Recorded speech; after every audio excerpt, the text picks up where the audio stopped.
Assalamualaikum warahmatullahi wabarakatuh. Alhamdulillah alladzi hadana li hada wa ma kunna linahtadiya laula an hadanallah. Asyhadu alla ilaha illallah wa asyhadu anna Muhammadar Rasulullah. Allahumma sholli ala Muhammad wa ala ali Muhammad. Pemirsa yang dimuliakan Allah, setiap orang yang hidup di dunia ini tentu ingin merasakan hidup kaya dan bahagia. Seorang filosof dari Yunani, Plato, mengatakan bahwa hanya ada dua cara untuk menjadi kaya. Yang pertama, dengan memiliki harta yang banyak. Dan yang kedua, kalau tidak bisa memiliki harta yang banyak, merasa cukup dengan apa yang ada. Merasa cukup, merasa bahagia dengan apa yang diterima dari Allah Subhanahu wa Ta'ala.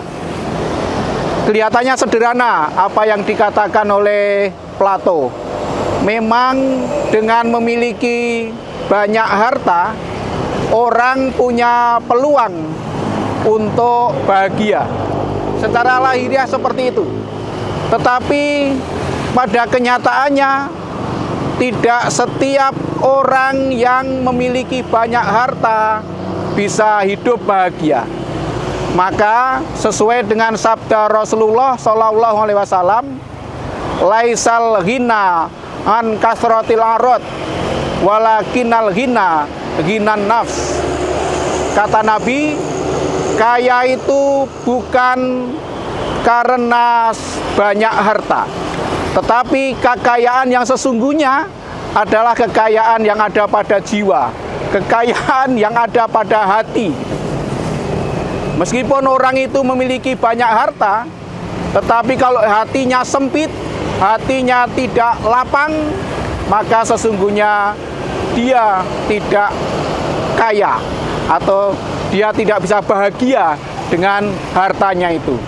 Oleh karena itu, yang sangat menentukan adalah apa yang dikatakan oleh Rasulullah SAW.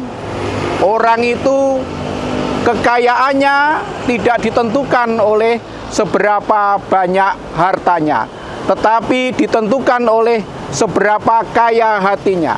Kalau orang itu bisa merasa cukup, yang dalam bahasa agama disebut dengan qanaah, maka dia sesungguhnya termasuk orang yang kaya.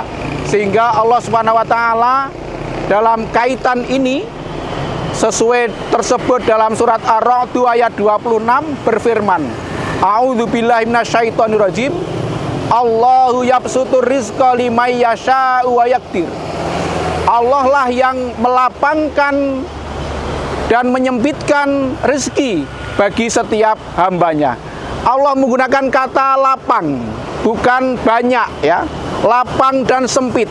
Sehingga meskipun orang itu tidak diberikan harta yang banyak, bisa jadi karena hatinya sangat luas, maka dia menjadi orang yang kaya. Maka dalam kehidupan sehari-hari terkait dengan kekayaan, itu manusia bisa dikelompokkan menjadi 4 macam. Yang pertama adalah orang yang tidak kaya harta dan tidak kaya hati. Yang kedua, orang yang tidak kaya harta tetapi hatinya kaya. Yang ketiga, orang yang kaya harta tetapi tidak kaya hati. Dan yang keempat adalah orang yang kaya harta dan kaya hati. Nah, oleh karena itu saya mengajak kepada kita sekalian, mari mengukur kekayaan, mengukur rizki, tidak hanya apa yang kita miliki yang sifatnya lahiriah, yang sifatnya materi. Rizki adalah apa-apa yang diberikan oleh Allah kepada kita yang bermanfaat untuk kehidupan dan kebahagiaan kita. Sehingga yang namanya rizki tidak hanya materi, materi memang rizki yang inti, yang utama, yang penting, tetapi bukan segalanya. Punya keluarga yang solih dan solihah itu rizki juga. Punya ilmu dan keterampilan yang mencukupi, yang bermanfaat untuk pengembangan diri, itu juga ilmu, itu juga rizki yang sangat bermanfaat bagi kita. Nah, kalau kita itu memandang rizki dari banyak aspek, tidak hanya materi, maka apapun keadaan kita, seberapapun kondisi yang kita terima secara lahiriah, kita akan bisa menjadi kaya. Nah, mudah-mudahan kita sekalian termasuk orang yang bisa bahagia dengan kekayaan yang ada pada kita. Berapapun materi atau rezeki yang diberikan kepada kita oleh Allah SWT, kita akan bisa kaya. Jadi kaya itu sangat ditentukan oleh seberapa lapang dada kita untuk menerima kenyataan yang ditakdirkan oleh Allah kepada kita sekalian. Meskipun diberi harta yang banyak, tetapi kalau hatinya sempit, dia tidak akan kaya. Karakter orang kaya itu adalah orang yang sudah tidak meminta.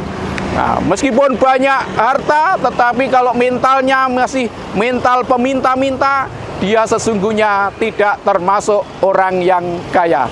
Nah, mudah-mudahan kita diberikan kelapangan hati, kejembaran dada kita, nah sehingga kita bisa merasakan kekayaan hidup yang sejati, hidup yang bahagia dengan apa yang dianugerahkan oleh Allah kepada kita.